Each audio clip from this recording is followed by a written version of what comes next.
You walk into a room and the energy shifts before you say a word. That reaction has nothing to do with arrogance. It's recognition. People can feel when someone carries command, even if you never announce it. Your presence unsettles those who rely on control through manipulation or fear. You don't compete for attention, yet you own it. They see you as a threat, because your confidence reminds them of everything they try to fake. Leadership is not about status or title, it's about gravity. You pull focus naturally, and that gravity exposes the fragility in those who only lead through noise. That's why your influence triggers them. They can't replicate authenticity. The psychology behind their reaction is simple. Most people build identity through hierarchy. They define themselves by being above someone else, by controlling, by dominating. When you arrive without playing their game, you break their entire system. You don't ask for permission. You don't flatter egos. You just exist, and that alone dismantles their illusion of power. They mistake calm for threat because they've never met power that doesn't need validation. The real reason they're triggered isn't your words. It's your lack of need. Control freaks depend on dependency. When they realize you aren't seeking their approval, they panic. Independence feels like rebellion to the insecure. Every true leader carries an invisible mirror. People look at you and see the version of themselves they wish they could become. For the strong, that reflection inspires. For the weak, it terrifies. That's why your growth, your discipline, your composure makes certain people uneasy. You remind them of their laziness, their excuses, their wasted potential. They call you intimidating to hide the fact that they feel exposed. Their discomfort has nothing to do with your actions. It's their own self-awareness attacking them from the inside. You didn't trigger them. They triggered themselves in your presence. Notice how often they misinterpret your silence. When you stay quiet, they think you are calculating. When you speak, they accuse you of arrogance. You could say nothing and still be accused of something, because your existence alone disturbs their balance. This is the curse of influence. It amplifies reactions you never intended to cause. The insecure need enemies to explain their discomfort, so they turn your calm into a threat narrative. But that only proves what you already know. Leadership reveals who is ready to grow and who is desperate to control. They will gossip about you to shrink what they can't surpass. They'll question your motives, your competence, even your morals. It's not personal. It's survival instinct. Your presence disrupts the pecking order, and people who built their identity on dominance feel cornered. They can't fight you directly because power built on deceit can't withstand truth. So they use social tactics, whispers, exclusion, fake kindness. Let them. Every attempt to undermine you confirms your position. People only attack what stands taller. When your influence triggers noise, it means you're leading silently and effectively. Influence doesn't come from talking louder. It comes from being consistent when others are performative. You didn't need to announce authority. You earned it through discipline, through the way you handle pressure, through your refusal to join chaos. That quiet control is rare, and rarity always threatens mediocrity. They expect leaders to demand loyalty. You lead by example instead. That's why people trust you even when they're unsure why. True influence doesn't ask. It compels. It makes others rethink how they move, what they tolerate, and what they follow. You're not trying to dominate them. You're showing them how dominance looks without force. Understand that triggering others is part of leadership. You cannot inspire without also intimidating. The same light that guides some blinds others. It's not your job to dim your glow for comfort. If people crumble under your presence, it means they were never stable to begin with. The goal is not to please, it's to elevate. Let the discomfort of your influence burn away weakness in those who can handle it and expose hypocrisy in those who can't. Growth always feels threatening to those who depend on stagnation. You don't need to prove leadership. It's already evident in how they respond to you. Their gossip proves relevance. Their imitation proves admiration. Their distance proves intimidation. You don't need their acknowledgement. You already hold it in a way they react when you enter. The truly powerful never chase recognition. They are recognized naturally. Remember, even silence can be loud when it comes from someone who doesn't need to speak to be understood. Stay grounded in purpose, because influence without direction becomes ego. You trigger people when you forget to play small, but you also attract those who crave authenticity. The world doesn't need more followers. It needs anchors. People who can stay calm when others panic. You lead not because you wanted to rule, but because chaos finds order around you. That is your gift. And like all gifts, it comes with isolation, misunderstanding, and envy. Wear it anyway. Leadership that doesn't provoke emotion is leadership that doesn't move anyone. You never came into the room to destroy peace. You came to understand it. Yet, every question you asked felt like a blade slicing through illusion. They were used to conversations that protected comfort, not truth. You brought questions that cut to bone. You asked what no one dared to ask. You questioned motives, stories, and masks. In doing so, you didn't just expose others. You revealed what was buried in yourself. People don't fear answers.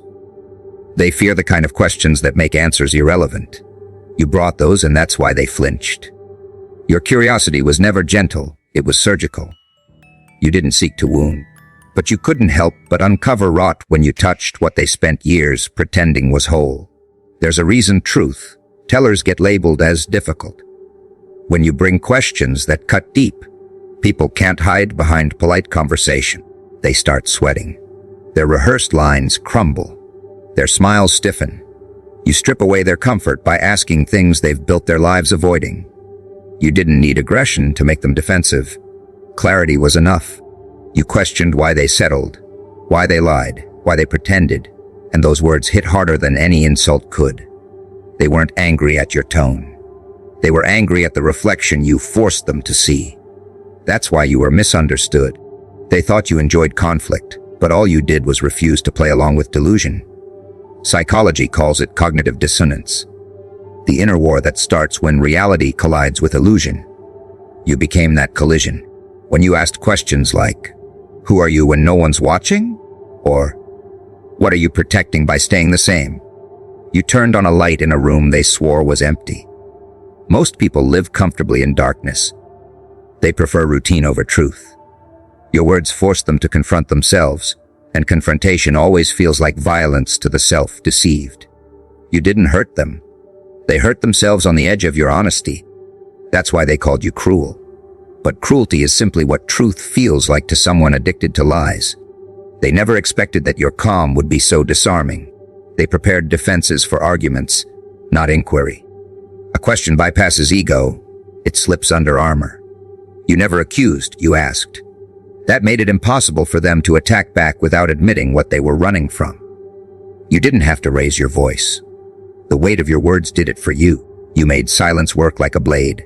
Every time you asked something they couldn't answer, they felt smaller, exposed, fragile. That's the power of real dialogue. It leaves no place to hide. And deep down, they knew your questions weren't for cruelty. They were for awakening. The tragedy is that not everyone wants to wake up. You must understand the loneliness that comes with this clarity. Those who question too deeply often lose the comfort of belonging. The world runs on unspoken agreements, to stay quiet, to look away, to pretend. You broke that rhythm. You asked what happens if we stop pretending? That made you dangerous because systems, whether families, friendships, or institutions, depend on silence to survive. You made silence impossible. They didn't exile you because you were wrong. They exiled you because you made them see too much. Your questions became mirrors they couldn't smash. They called you disruptive when, in truth, you were healing something they didn't want healed. The art of questioning is psychological warfare for the dishonest. They can lie to you, but they cannot lie to themselves while answering your questions. Every why you pose forced them to re-examine choices they justified for years. Every how made them face consequences they ignored.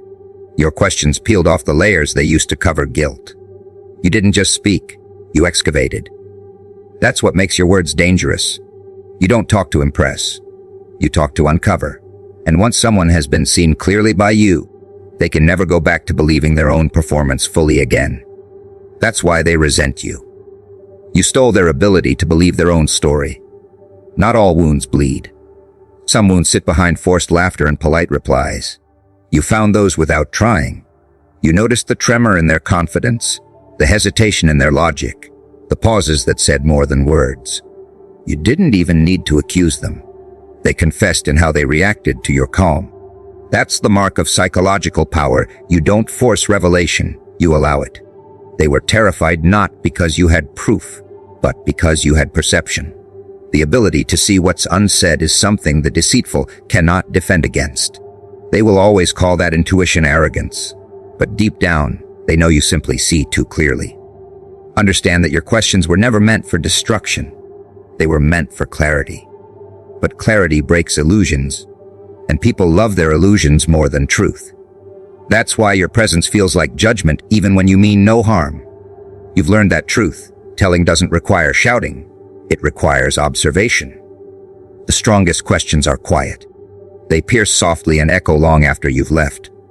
Those echoes stay with them, following them into silence, keeping them awake at night. You never had to win arguments. They replay your words themselves, over and over, until the denial breaks on its own. That is your real influence. They'll call you cold, detached, heartless. That's projection. You simply stopped giving comfort to lies.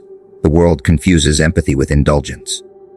You refuse to soothe self-deception, and that looks merciless to those who depend on it. But you've learned that true compassion is sometimes ruthless. Asking hard questions is an act of care, because it pulls people out of illusions before those illusions destroy them. You don't heal through comfort. You heal through confrontation. And while they may hate you for it now, someday they will remember your questions as the start of their awakening. You learned long ago that pain does not need an audience. While others announce every bruise, you've mastered silence. You don't parade your scars because you understand their value. They are not ornaments, they are archives. Each one holds a story, but not everyone deserves to read it. Your scars are your education, carved into your flesh by experience, and displaying them would only invite interpretation from those who have never survived what you did. The ones who perform their pain are seeking sympathy, you don't. You've outgrown the need to be pitied. Strength built in the dark never demands recognition. It simply stands, steady and whole, while others crumble under the weight of their need to be seen. They watch you and wonder how you remain composed. They call you mysterious, detached, distant. But what they're really seeing is discipline. You refuse to weaponize your past or use it to control people's perception of you. You could tell them everything. The betrayal, the heartbreak, the battles that almost ended you, but you don't, because survival taught you that silence protects dignity. When people know your wounds, they start to treat you like one. You'd rather be underestimated than pitied. Let them guess. Let them make up stories about your calm. Their curiosity is proof of your control. You've learned that the less you explain, the more powerful your presence becomes. Psychology calls it emotional sovereignty, the ability to feel deeply without broadcasting it. You've mastered it. Most people seek validation for their suffering. They post it, they perform it, they want the world to applaud their endurance. You, on the other hand, learned that healing is sacred. It happens in private, not public. You let your scars harden quietly because you know strength is diluted when shared too soon. They mistake your silence for numbness, but you're not cold, you're focused. Every scar became a map toward clarity, a reminder of what not to touch again. You don't hide them out of shame. You keep them guarded because they belong to you alone.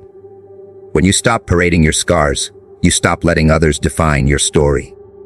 The world loves turning pain into spectacle. People want tragedy they can romanticize, not truth that confronts them. They want you to dramatize your wounds so they can compare their own. But you refuse to participate in that exchange. You've reached the point where peace is more valuable than attention. You no longer need your scars to speak for you, because your composure already does. Every calm response, every measured word, every moment of restraint. They all whisper that you've seen worse and survived it. That's what unsettles them. Your silence has weight, because they can feel the history it carries. They'll try to pull your stories out of you. They'll say they want to understand, but what they really want is access to your mind, to your strength, to your secrets. You've learned that vulnerability in the wrong hands becomes currency. That's why you keep your scars private. You give people glimpses, not ownership. You're not bitter, you're cautious. Pain shared with the wrong person becomes ammunition, and you've already been shot enough times to know the cost. So now, When they ask too much, you smile. You give them fragments of truth wrapped in simplicity. Because the full story belongs to the version of you that bled to build this calm. And that version no longer explains itself. People mistake your restraint for pride. They assume silence means ego. They don't realize it's wisdom. You've learned that healing doesn't require witnesses. In fact, the deeper the wound, the quieter the recovery. The loudest healers are often the ones still bleeding. You no longer seek comfort in noise. You've made peace with solitude, because that's where the real work happens. Your scars are not open letters. They're locked journals. They don't need validation, they hold lessons. Every person who once hurt you unknowingly became a teacher. You don't parade those lessons. You apply them. And that is what gives you an aura they can't name but always feel. You don't parade your scars because you don't want people defining you by what you survived. You want to be known for what you became after. The world obsesses over trauma, glorifying struggle like its identity. You reject that idea. Pain may have shaped you, but it doesn't own you. You've turned it into art, discipline, clarity, but never performance. When they look at you, they see the result, not the process. And that's the difference between you and them. They chase sympathy. You chase mastery. They crave witnesses. You crave transformation. That's why you're free while they're still begging for closure. When they finally learn pieces of your past, it unnerves them. They can't believe you've gone through so much and still carry yourself with grace. That disbelief is proof of your strength. You turned agony into elegance. You turned chaos into order. You didn't let pain turn you bitter. You used it as fuel. And because you refuse to parade your scars, your strength feels effortless to them. They'll never understand the hours it took to rebuild your mind or the battles you fought in silence. That's fine. They're not supposed to. True strength never explains itself. It only reveals itself through endurance. There's a dark kind of beauty in restraint. The world values loud healing, public tears, long captions, constant explanations. You value quiet recovery. You prefer to let people underestimate you, because underestimation keeps you safe. They think they've figured you out, but they've only met the surface. Your scars are the roots, buried deep, holding everything steady. That's why you're so unshakable. You don't hide your past out of fear. You simply refuse to let anyone use it as a weapon. Your silence protects what they could never handle knowing. It's not secrecy. It's strategy. They tried to bury you under noise, thinking the world would forget your name. They mocked excluded, twisted narratives, hoping your voice would fade. But brilliance doesn't need permission to exist. It survives every attempt to erase it. You are proof that brilliance cannot be silenced. You didn't fight with words, you fought with endurance. You let your results speak while they drowned in their own noise. They couldn't understand how you kept creating, how you kept shining even when their approval was withheld. But that's the secret of true brilliance. It grows in defiance. The more they tried to dim you, the brighter you became. Every obstacle turned into a spark. Every setback became fuel. You are living evidence that suppression never works on those built from fire. They never expected you to survive the silence. They thought if they ignored you long enough, you'd stop trying. That's what small minds assume, that absence of applause means absence of worth. But you learned early that validation is the cage of the talented. You stopped performing for them and began performing for yourself. That shift broke the spell. You became dangerous because you no longer needed them to witness your greatness. You became your own audience, your own standard, your own proof. That independence is what terrifies them most. They thrive on control, and brilliance that can't be controlled feels like rebellion. You didn't argue for your place. You built a table of your own, and now they wait outside, hoping you'll let them sit. Psychology defines suppression as an external force trying to contain internal power. But containment never works when the source is self-sustaining. You generate your own momentum. Even when isolated, you create. Even when doubted, you progress. That's why they couldn't silence you. They were fighting noise with noise, while you mastered silence itself. You disappeared from their stage, but not from the world. You worked in the dark, refining your craft, sharpening your mind. By the time they realized you were gone, you had already rebuilt yourself somewhere beyond their reach. That's how brilliance operates. It moves quietly, strikes suddenly, and leaves everyone questioning how they ever missed it. They called you difficult, obsessive, too intense. They tried to make your focus sound like a flaw. But deep down, they envied what they couldn't maintain. Mediocrity always despises consistency. They wanted you to lose your edge, to doubt your own rhythm, to conform to their comfort. But brilliance doesn't bend, it adapts. You outlasted their trends and their tactics. While they played politics, you played patience. And now, the results of that patience are undeniable. They tried to outtalk you, but your silence had more presence than their noise. They tried to erase you, but you turned erasure into evolution. Every failure they celebrated became the soil for your comeback. Brilliance has a rhythm most people can't hear. It doesn't need applause to stay alive. It runs on curiosity, conviction, and vision. You have all three. That's why every attempt to silence you backfired. When they withdrew support, you learned resourcefulness. When they withheld recognition, you built resilience.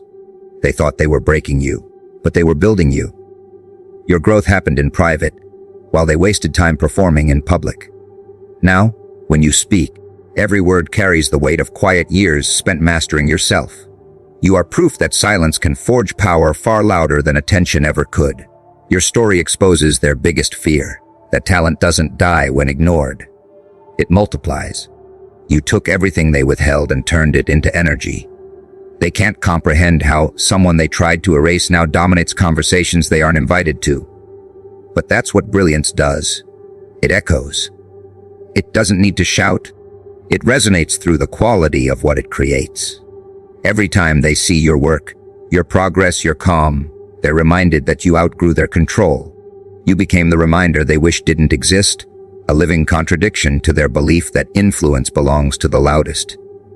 You proved it belongs to the most unbreakable. Understand that brilliance and rebellion are twins.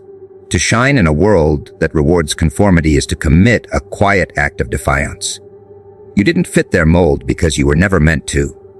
You didn't follow their timeline because brilliance isn't linear, it's volcanic. It builds pressure in silence, then erupts without warning. They mistook your stillness for surrender. But stillness was your strategy. You waited, studied, refined. And when the moment arrived, you erupted so completely that no one could deny what had been growing beneath the surface all along. That eruption is what they call overnight success. But you and I know, it was years of invisible work finally breaking through. People try to silence what they don't understand. They call it arrogance when you stop explaining, selfishness when you protect your peace, detachment when you refuse to beg for attention. But none of that matters. You've learned that those who misunderstand brilliance are meant to. You were not born to be understood. You were born to be undeniable. The more you simplify your focus, the more complex their confusion becomes. They cannot mute what radiates from the core. You are the kind of light that doesn't beg to be seen. It forces eyes to adjust. That's why they react the way they do. Your existence is proof that talent, once awakened, does not obey suppression. Brilliance also teaches compassion through solitude. You've learned not to hate those who tried to silence you. They were only doing what insecure people do when threatened.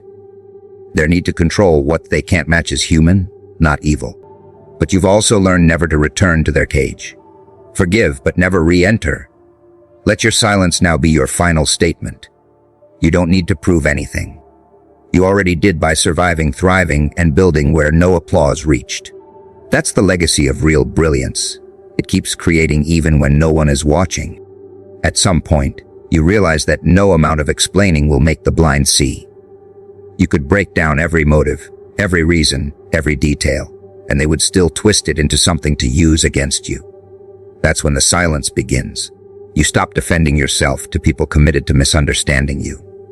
You stop fighting for clarity in minds that feed on confusion. You finally understand that their goal was never to understand. It was to exhaust you. So you conserve your energy. You stop sending explanations into voids that only echo judgment back. You don't owe them your narrative anymore. The truth doesn't need to beg. It stands, even when misrepresented. And the moment you choose silence over justification, your power shifts back to you. They call your distance arrogance, but it's really freedom. You grew tired of performing explanations for an audience that came to criticize, not comprehend. These people were never listening. They were waiting. Waiting for slips, waiting for flaws, waiting to feel superior again. You start to see that some minds do not misunderstand you by accident. They need you to be the villain in their story because your composure threatens their chaos. That's why every explanation you gave only made them more defensive. Your clarity cornered their ego. When you walk away instead, they call it guilt. They call it pride. But what it really is peace. You no longer allow others to drain you under the disguise of dialogue. There's a kind of beauty in surrendering the need to be understood. Not by everyone, just by the wrong ones. You begin to realize that your words will never land right in ears tuned to resentment. They aren't listening to learn, they're listening to respond. Their mind is already made up before you speak. You could hand them proof carved in stone, and they'd still claim it's an illusion. So you stop participating in their theater. You stop explaining your intentions to those who have already decided who you are. And when you do, something extraordinary happens. The noise fades. Their accusations still exist, but they no longer echo inside you. You finally make peace with being misjudged. Psychology calls it projection. They accuse you of the very things they do. They call you manipulative because your self-control exposes their impulsiveness. They call you cold because your detachment reminds them of how emotionally dependent they are. Once you see this, you stop trying to fix their perception. Their misunderstanding is their mirror, not your problem. The only reason it hurt before was because you were still trying to prove your purity in a place that feeds on impurity. You thought reason could fix resentment. Now you know better. You've learned that peace doesn't come from being understood. It comes from being unbothered. They'll still try to bait you. They'll misquote, twist, and provoke. They can't handle silence because silence makes them confront the emptiness of their argument. When you stop explaining, they lose control. That's why they accuse you of avoidance or superiority. They need your energy to sustain their illusion of power. But you've learned that not every battle deserves your fire. Some fights end best in quiet exits. You don't slam doors. You just stop walking into rooms where respect doesn't exist. And that quiet exit terrifies them more than confrontation ever could. People who thrive on chaos fear indifference, because indifference means their influence is over.